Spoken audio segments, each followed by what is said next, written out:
પંચમહાલના ગોધરામાં નીટની પરીક્ષામાં મોટા કૌભાંડનો ખુલાસો થયો છે। એક વિદ્યાર્થી દીઠ 10 લાખ રૂપિયા લેવામાં આવવાના હતા। તેના બદલામાં પરીક્ષામાં ચોરી કરાવવાની અને પાસ કરાવવાની ડીલ થઈ હતી। જેમની સાથે પૈસાની ડીલ થઈ હતી તેમને OMR ખાલી છોડી દેવાની સૂચના આપવામાં આવી હતી।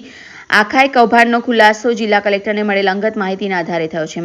માહિતી મળતા જિલ્લા કલેક્ટર, જિલ્લા અધિક કલેક્ટર અને DO તપાસ માટે પહોંચ્યા હતા। આ દરમિયાન તેમને પરીક્ષાના ડેપ્યુટી સેન્ટર સુપ્રિન્ટેન્ડન્ટની ગાડીમાંથી 7 લાખ રૂપિયા મળતા સૌ કોઈ ચોંકી ઉઠ્યા હતા। આ મામલે 3 લોકો સામે ફરિયાદ થઈ, જેમાં જય જલારામ સ્કૂલના શિક્ષક તુષાર ભટ્ટ, વડોદરાના રોય ઓવરસીઝના માલિક પરશુરામ રોય અને ગોધરાના આરીફ વોરા સામે ફરિયાદ નોંધાઈ છે, જેમાંથી પરશુરામ રોયની વડોદરાની SOG પોલીસે ધરપકડ કરી છે। નીટ જેવી પ્રતિષ્ઠિત પરીક્ષામાં ચોરીનું કૌભાંડ સામે આવતા ખળભળાટ મચી ગયો છે।